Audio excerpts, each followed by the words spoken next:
Welcome back to the SMA channel. We'll be looking at the problem 2 of the EGMO 2023. Here we are given point D diametrically opposite A and points K and L on AB and AC such that DK and DL are tangents to the circumcircle of AKL. And we are asked to show that KL passes through the autocenter of ABC. So to do this, we are going to define a point on KL, the midpoint of KL to be precise, and try to show that that point is actually the autocenter, right? So we are going to let M be the midpoint of KL.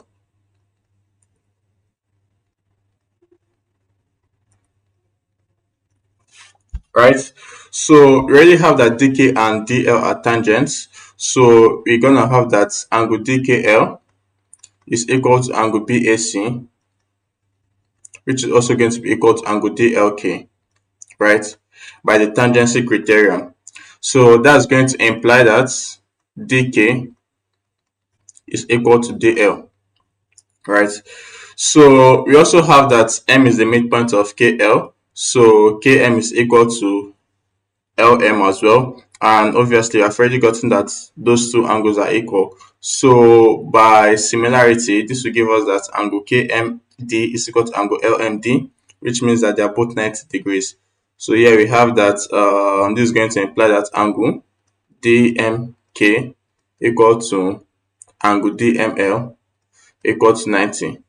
So it means that we actually have a perpendicular here, right? But then D is the point diametrically opposite A. So we are also going to have that angle DBA and angle DCA are 90 degrees as well, right? So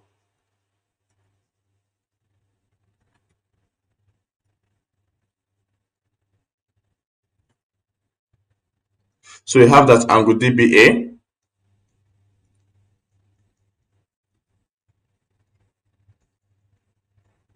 So then here is 90.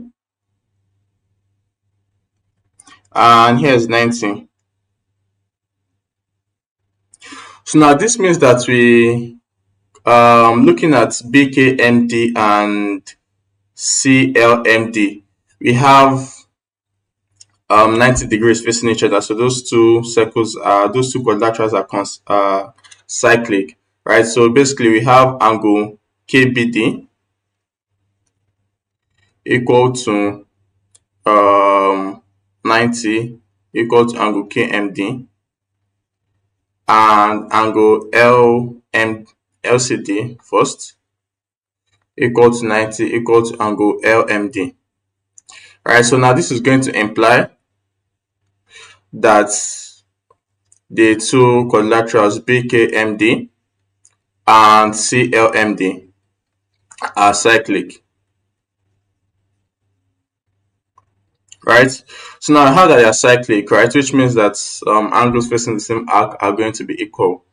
So we actually have that this angle is going to be equal to this angle, and this angle is going to be equal to this angle, right? So basically we have angle, this implies angle KBM is going to be equal to angle KDM. But then we have that this is 90 and that this is equal to angle BAC, which is A. You can just call that A. Here as well is going to be A as well.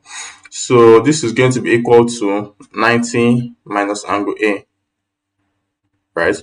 So we have here to be 90 minus angle A.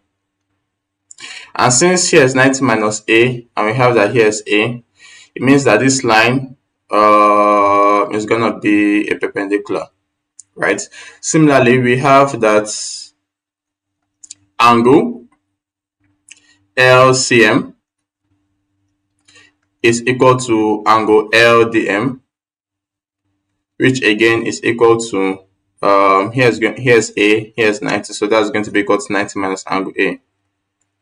So we have that here is 90 minus angle A. Here's 90 minus angle A, here's A, so this is gonna be a perpendicular as well.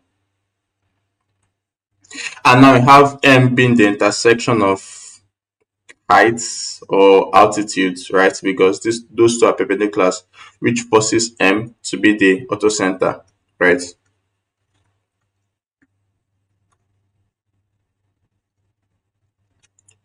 Another thing you might want to notice is that we didn't actually have to do for like both sides. They're kind of symmetric, which makes it easier. But if you notice, D being the intersection of these tangents means that the line AD is the median, right? You can just add that, right? AD is the median.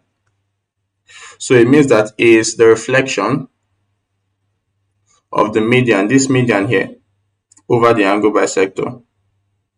This is kind of like a plus, right? So since the reflection of the median over the angle bisector, we are going to have that this angle is equal to this angle, right? But then looking at the big circle, the second circle of ABC, this angle is going to be equal to this angle because they're facing the same arc. And we have that here, everything here is 90, and we know that here is B. This angle here is B. So here is going to be 90 minus angle B, which means that here is 90 minus angle B, which means that here is 90 minus angle B. Right, so basically we have angle KAM. This implies that angle KAM is equal to angle LAD or CAD, which is going to be equal to angle CBD equal to 90 minus angle B. So we have that here is 90 minus angle B, and we have that here is B, so which means this is gonna be a perpendicular as well. So this just ensures that M is the intersection of the three perpendiculars. But of course, we already know that the three altitudes meet, right? So we just need the first two. But again, this is gonna imply that M is the orthocenter.